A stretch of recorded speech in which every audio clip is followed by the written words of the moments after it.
नमस्कार, मैं श्वेता सिंह आपका स्वागत करती हूं। रात के 10 बज रहे हैं। आप आज तक पर दस्तक देख रहे हैं। सबसे पहले आपको अभी की एक राजनीतिक दस्तक की ब्रेकिंग न्यूज देते हैं जो बंद कमरे में चल रही है।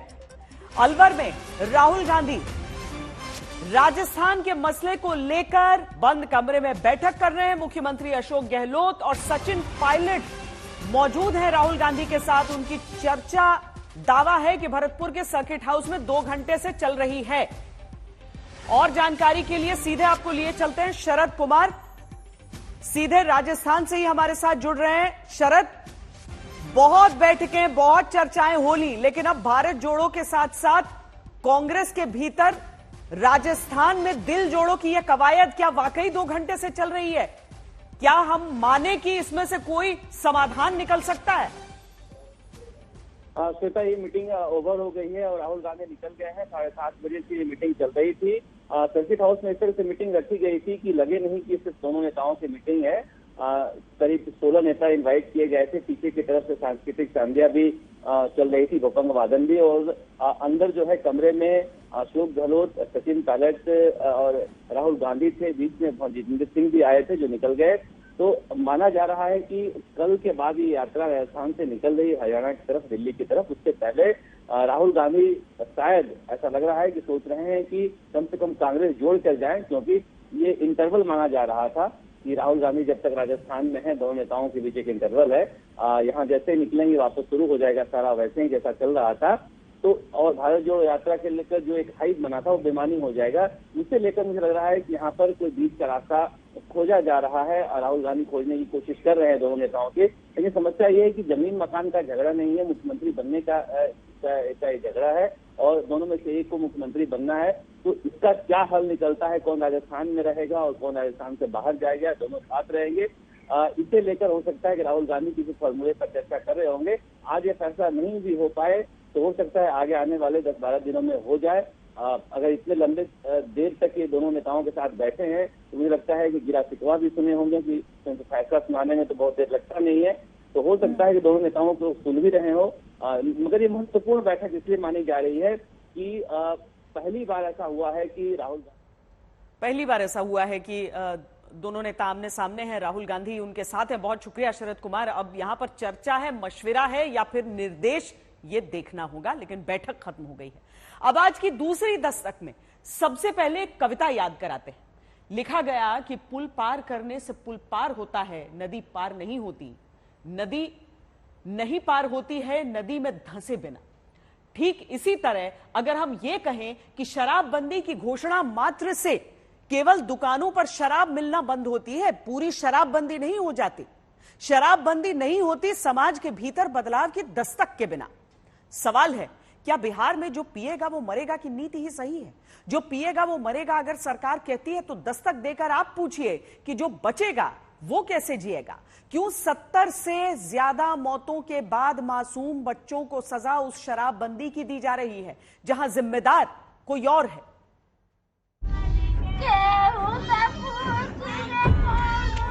शराबबंदी वाले बिहार में जहरीली शराब पीने से पति की जान गई, पत्नी विधवा हुई, बच्चे अनाथ हुए, तो मुजरिम कौन?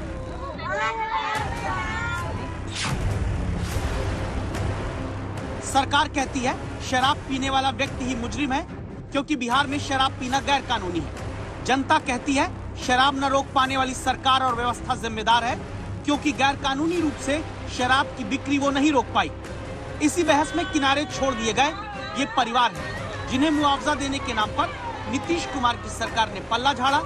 बीजेपी पूछती है परिवार की गलती क्या? उसको तो आश्चर्य होता है कि अगर इसमें कहे कि अगर कोई गंदा शराब पीने से, जहरीली शराब पीने से मर गया तो उसको हम लोग मदद करेंगे, तब तो इसका मतलब शराबबंदी खत्म कर दीजिए। शराब पीने वाले को मदद किया जाता है। अरे शराब गंदा पिया, पता चल गया ना कि तुम पीते हो और कभी तुमको जहरीली मिल जाएगा तो मर ही जाओगे, यही तो बात है। अब दूसरी ओर आप करें कि मुआवजा नहीं देंगे, क्यों नहीं देंगे मुआवजा?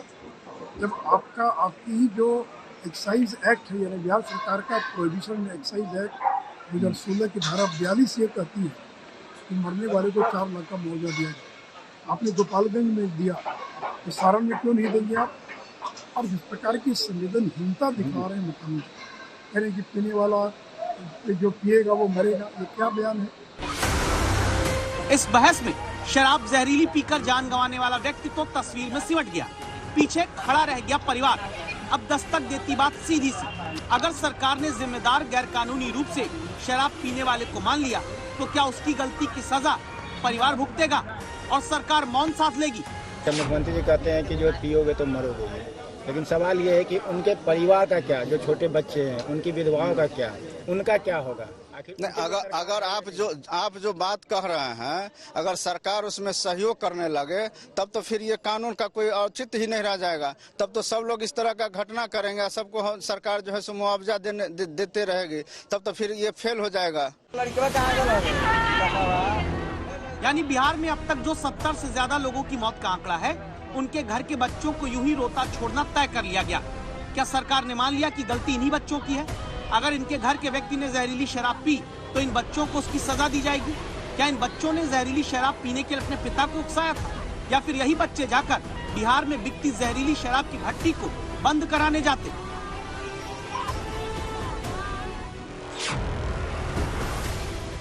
बिहार का शराबबंदी कानून ये जरूर कहता है कि किसी ने शराब पी तो उसे पहली बार में 5,000 तक जुर्माना देना होगा, 30 दिन जेल होगी, दूसरी बार पकड़े जाने पर 1 साल तक की जेल का प्रावधान है। लेकिन शराबबंदी के बिहार में शराब पीने पर कोई मौत की सजा तो नहीं लिखी, फिर इस पर उन्हीं को जिम्मेदार क्यों ठहराकर बचा जाता है जो 70 से ज्यादा लोग जहरीली शराब पीकर मर गए?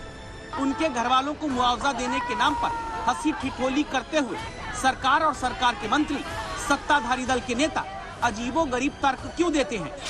एग्जाम्पल के लिए कोई बम बनाने लगे और विस्फोट हो जाए और उस विस्फोट के कारण किसी की मौत हो जाए, मौत किसी की भी दुखद है, यह बात सही है, लेकिन बम बनाने में विस्फोट के कारण अगर किसी की मौत होती है तो उसके लिए सरकार जिम्मेवार है। पुलिस अगर ये कार्रवाई करती तो इतने आदमियों को यहाँ 50 घर में मातम फैला हुआ है। अगर पुलिस छापामारी करती तो 50 घर लोग का दिया नहीं बुझ जाता। अगर दिया जलता आज के डेट में, प्रशासन ही सब कुछ कर रही है। प्रशासन के जेब में पैसा आ रहा है, अपने जेब रख कर और भर कर वो चले जा रही है। मुंह बंद करने वाला बंद कर दिया और दूसरे के घरों में मातम फैला दिया। अंतरात्मा के नाम पर बिहार में कई बार सत्ता के लिए अलट पलट कर चुके लोगों से सीधा सा सवाल, देश में हेलमेट पहनकर न चलने पर भी जुर्माना होता है, लेकिन सड़क पर गड्ढे छोड़ने से हुए हादसे में मौत पर दोषी गड्ढे न भरने वाली व्यवस्था और सरकार होगी, या सिर्फ हेलमेट न पहनकर चलने वाला व्यक्ति? जो पिएगा वो मरेगा। अगर यही भाषण अब बिहार में शासन है तो फिर इसका जवाब भी दे दीजिए कि जो पिलाने वाले को नहीं रोक पाएगा, क्या वो जिम्मेदार नहीं होगा? छपरा से रोहित सिंह के साथ सुजीत कुमार झा, पटना आज तक।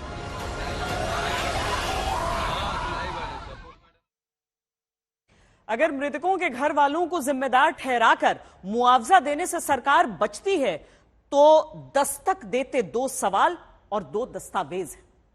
पहला दस्तावेज बिहार में उत्पाद अधिनियम 2016 का ही वो पन्ना है जिसमें लिखा है कि अगर जहरीली शराब पीने से किसी की मौत होती है तो उसके कानूनी उत्तराधिकारी को कम से कम 4 लाख रुपए, पीड़ित को 2 लाख रुपए देने का आदेश है।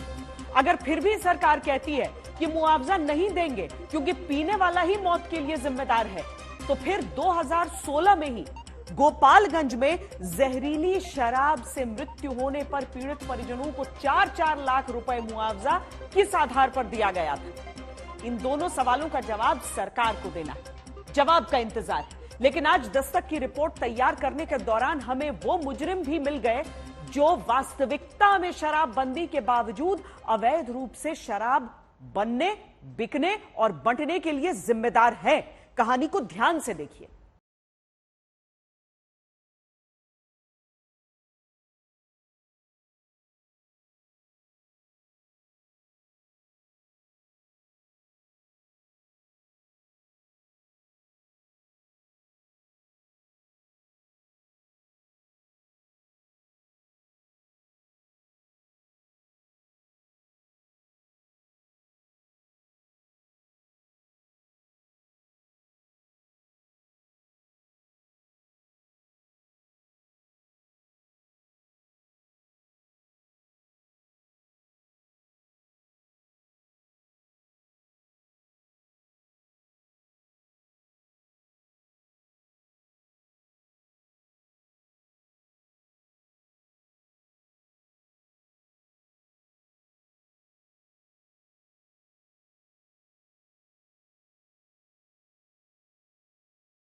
देखिए डब्बा लेके भाग रहा है, देखिए वहां देखिए वहां।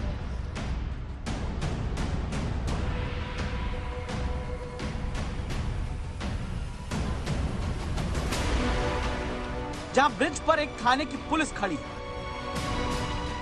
सामने अवैध शराब की भट्टी चलती दिखती है, लेकिन पुलिस यहां से आगे नहीं बढ़ती। क्यों?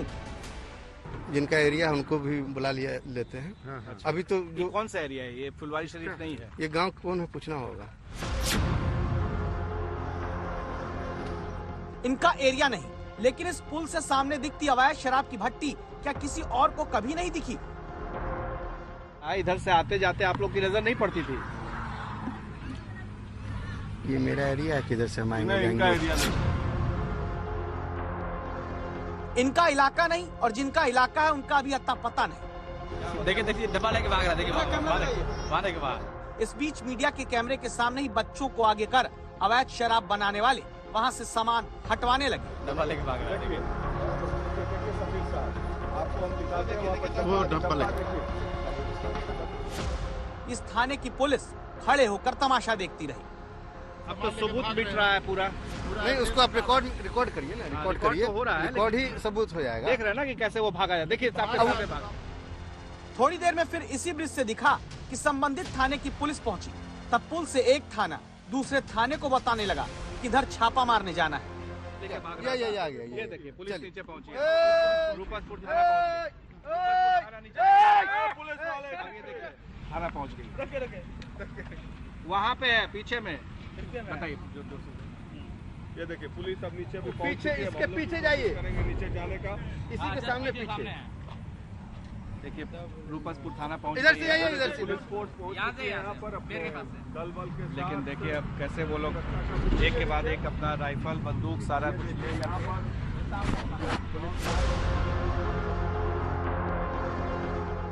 अवैध शराब की भट्टी चलाने वाला एक एक आदमी अब भाग चुका है। सिर्फ तैयार होती शराब यहाँ नजर आती है।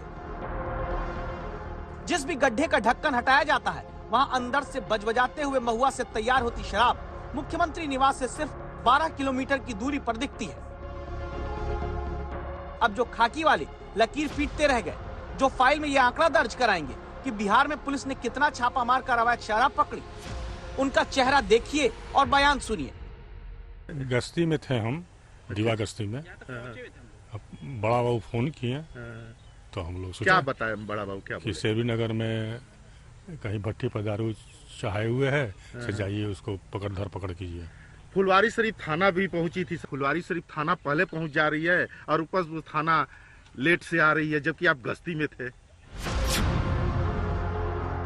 इनके पास कोई जवाब नहीं, इसीलिए हमने शुरुआत में कहा कि शराबबंदी में भी शराब खुलेआम चलने की जिम्मेदार ये सरकारी व्यवस्था है, जिसमें अवैध शराब बनाने वाला सांप निकल जाता है, भट्टियां तोड़कर पकड़कर जमीन पर लाठी पीटने का काम व्यवस्था करती है। छपरा से रोहित सिंह के साथ सुजीत कुमार झा, पटना आज तक। अब आगे बढ़कर आपके हक की खबरों की दस्तक दें, उससे पहले उन दो बयानों की दस्तक जो कल संसद में गूंजेंगी।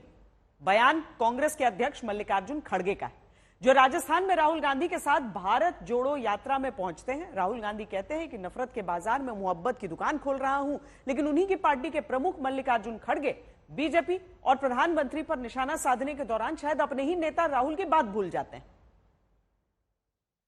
देश के एकता के लिए श्रीमती इंदिरा गांधी जी अपनी जान कुर्बान करी है। राजीव गांधी जी अपने जान दिए हैं इस देश के एकता के लिए। तो ये सब हमने किया, हमने अपनी जान दी, हमारे पार्टी के नेताओं ने जान दिया।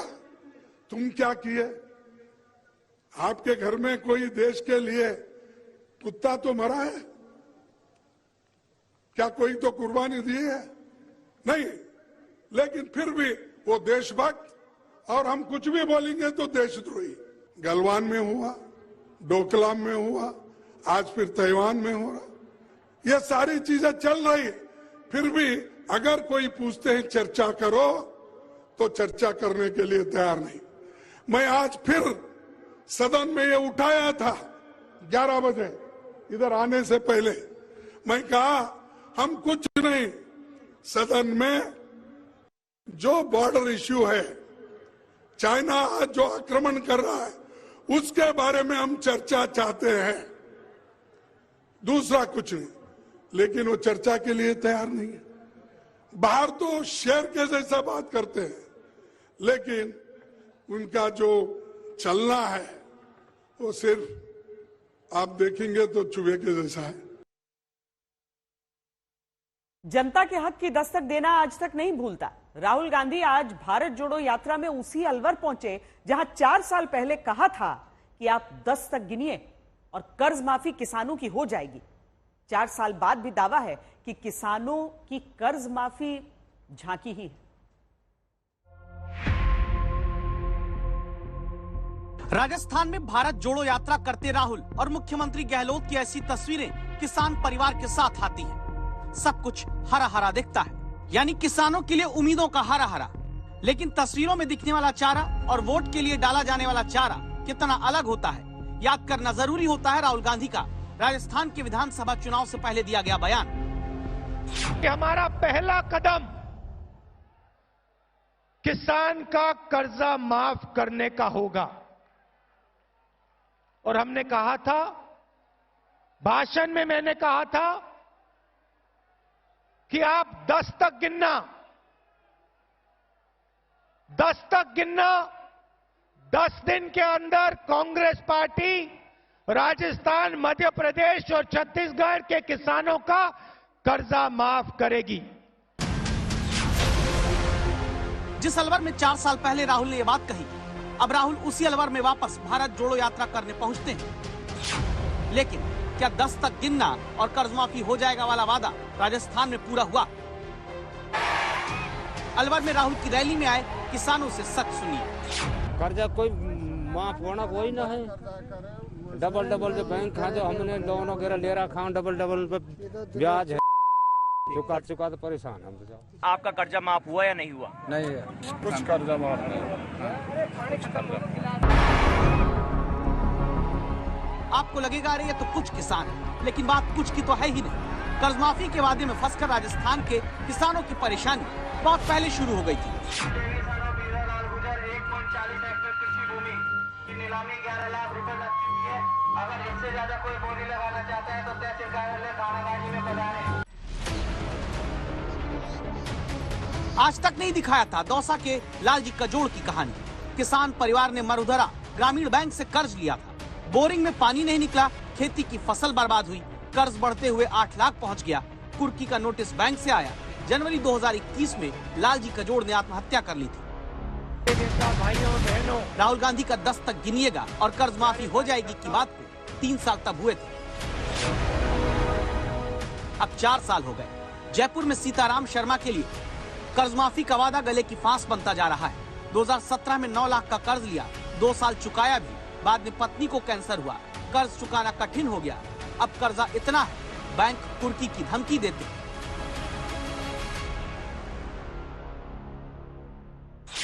ये बैंक वाला आते हैं, यही कहते हैं हमारे क्या भाई जमा कराओ, कुर्की लगा देंगे। बैंक वाले परेशान कर रहे हैं और कुर्की नीलामी करने के लिए दबाव डाल रहे हैं। तो फिर राहुल गांधी के वो 10 तक गिनिएगा और कर्ज माफी हो जाएगी, क्या हुआ? हुआ ये कि वसुंधरा सरकार ने किसानों के कोऑपरेटिव बैंक के 50,000 तक के लोन माफी की योजना शुरू की थी। उसी स्कीम को गहलोत सरकार ने संपूर्ण लोन माफी में बदल दिया। कोऑपरेटिव बैंक के मुकाबले निजी और सरकारी बैंक से किसान ज्यादा कर्ज लेते हैं। अब जो निजी और सरकारी बैंक वाले कर्जदार किसान हैं, उनकी जमीन कुर्क होती है। पता चला कि 3 साल में 18,817 किसानों की जमीन बैंकों ने राजस्थान में कुर्क करके नीलाम कर दी। 12,000 किसानों को नीलामी का नोटिस मिला है। राहुल गांधी ने किसानों की कर्ज माफी की घोषणा तो कर दी, मगर यह नहीं बताया कि कौन से बैंक का कर्ज माफ करेंगे और कौन से बैंक का कर्ज माफ नहीं करेंगे।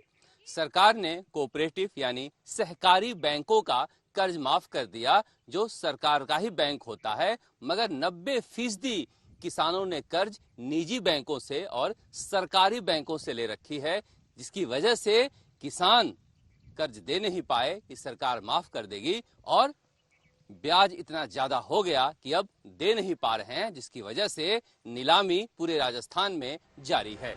पहला सवाल ये पूछते, राहुल गांधी की भारत जोड़ो पदयात्रा में लोन माफी को लेकर जब किसान मिलना चाह रहे थे, पुलिस ने भगा दिया। अगले दिन राहुल गांधी से ही बुलवा दिया गया कि 20 लाख किसानों के 20,000 करोड़ के लोन माफ हो गए।